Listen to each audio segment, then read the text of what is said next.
Israel has continued its strikes on the southern Syrian city of Sweida for a second day, claiming to be defending the Druze community there and keeping the area demilitarized. Recent days have seen Syria's Druze minority, allied to Israel, involved in deadly clashes with Sunni Bedouins in Sweida. An independent monitor says more than 100 people have been killed in the fighting. The government in Damascus deployed troops to the city in response to the unrest. Unprecedented scenes in Sweida. Syria's army and security forces deployed in the city's streets. God is great. This is the center of Sweida. Tank Brigade, 42nd Division, Tank Brigade. This is the middle of Sweida. Government forces were sent in after days of fierce sectarian violence between Sunni Bedouin tribes and the Druze minority. It was the first time the new government's forces fully entered Sweida. Until now, the city had managed its own security, relying on local Druze fighters to maintain order amid widespread distrust of a government largely dominated by Islamists. But after clashes killed dozens in the last 3 days and reports of sectarian violence against the Druze community emerged, the Druze spiritual leadership said it caved to pressure from Damascus to allow the forces in. The Defense Ministry later announced that a ceasefire had been reached.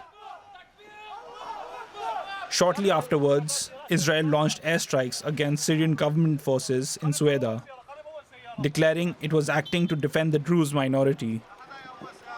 Despite the ceasefire, fighting continued on the ground, raising fears that the conflict could further descend into sectarian violence. All right, let's go through this with Daniel Gerlach. He knows the area well. He's editor-in-chief of the Middle East magazine Zenith. Welcome to the studio. Thank you, Phil. Daniel. So how should we view these clashes between Druze and Bedouins in the broader Syrian context? This is, my understanding is this is sort of background, a hum that has gone on for eons.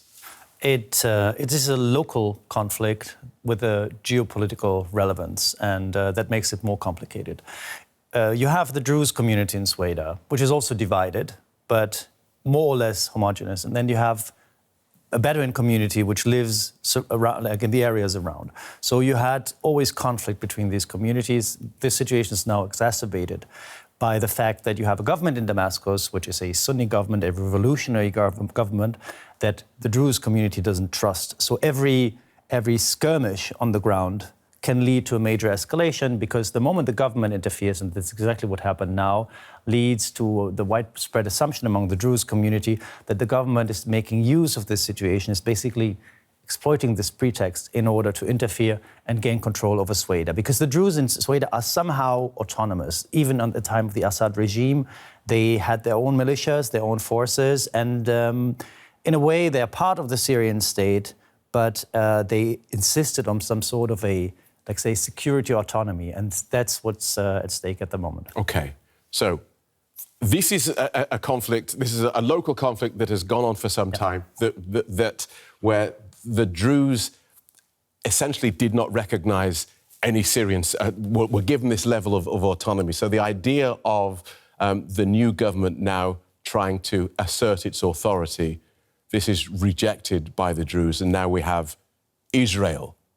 Exactly, yeah.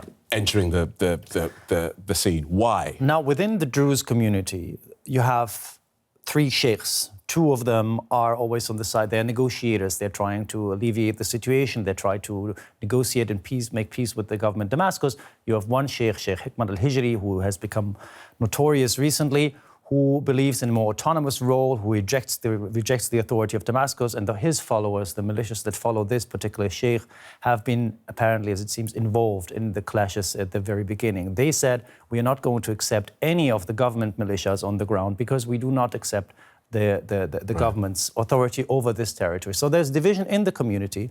But now what we see is that on the government side, you have Sunni militias who are not professionally trained policemen or military that have a very sectarian discourse. So they go into the Druze community in Sweida and they consider the Druze, that's another layer of the conflict, infidels. For them, the Druze are not part of the Syrian society as much as the Sunnis are. So now with this sectarian discourse, a lot of the historical, let's say, problems come up from the time of the Assad regime and even before. So the political conflict gains an enormously sectarian fuel, and that is the most dangerous part of it. Now, Israel interfered in the past, and the Syrian government considers that Israel is using this as an excuse, as a pretext to project power in Syria. Because Israel says it's there to protect the Druze.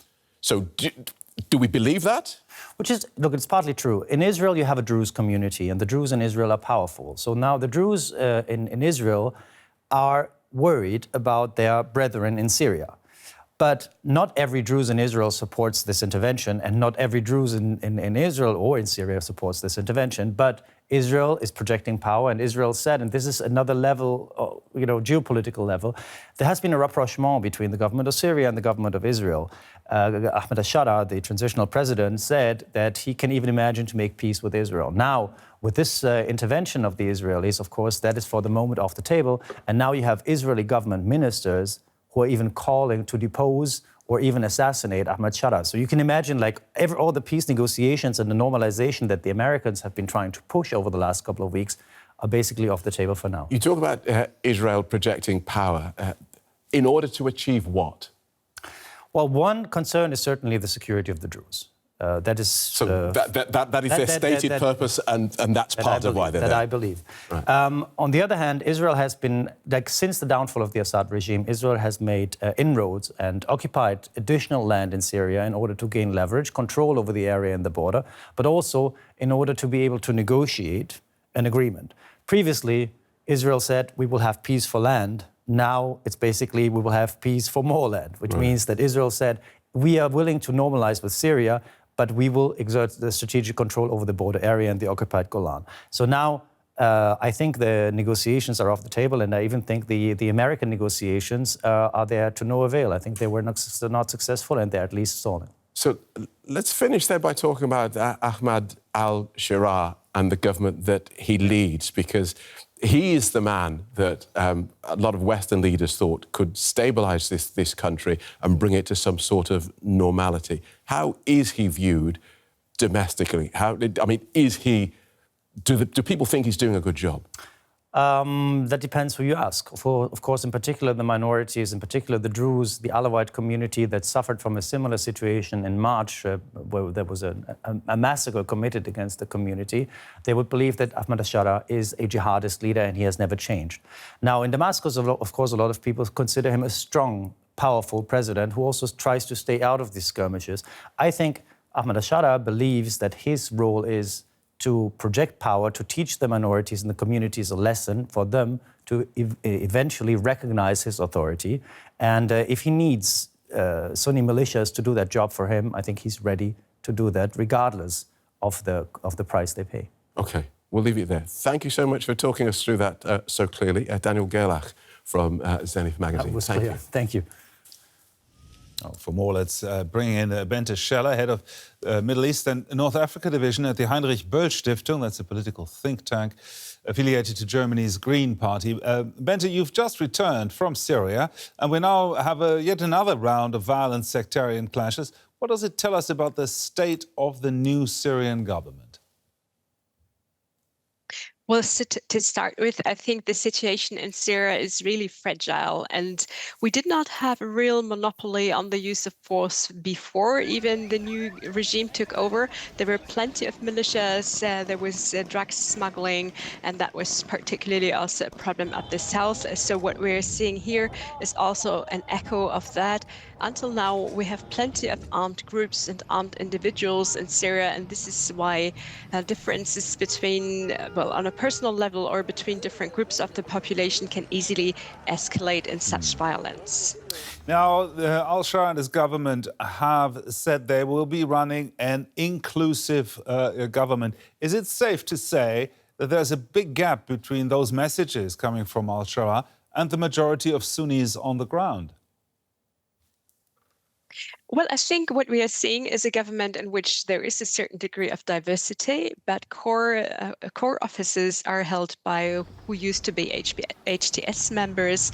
I think the main problem for the security, however, is not so much the cabinet. It is the ground forces, and these are really limited in size. I think that this is one of the problems in extending control over all Syria. And then, of course, we have a legacy of unresolved conflicts, of newly erupting conflicts. And if we look particularly at the south, the Druze have said they don't want government forces to be there. They want to grant their own security. And I think this is part of the problem, because part of the Druze really rejected now the government forces coming there. We also heard that parts of the government forces joined the fighting on the Sunni side. So it's really a messy situation in which it is not even clear what would need to be done to grant security here and who should grant it. Now, Israel has inserted itself into this conflict on behalf of the Druze minority. Can you help us understand why and what it is trying to achieve? This is more of a problem than it is of a solution, because Israel now has said that it comes to protect the Druze, and we heard one faction from the military council of the Druze and Sweida, the Hijri faction, that they also called for international protection. However, this is a highly divisive issue within the Druze community, and also the way it is done, it is not really credible. If you remember, in 2017, there was a huge attack of ISIS on the Druze and Sweida. There was no Assad regime to help them, and there were also no claims of Israel that it would come and protect them. There was no solidarity that was announced back then. And therefore, I think for people in Syria, it is not a very credible thing now to say that they are interested in altruistically protecting civilians from the Druze. I think rather, in particularly the south, people have made the experience that Israel is military interfering. It is advancing the occupation of the Golan Heights. It is bombarding, and therefore I think many citizens of Syria's south don't see protection in this, but rather a pretext to stabilize the Israeli efforts that are ongoing. Bente Scheller there, head of the Middle East and North Africa division at the Heinrich Böll Stiftung. Thank you very much.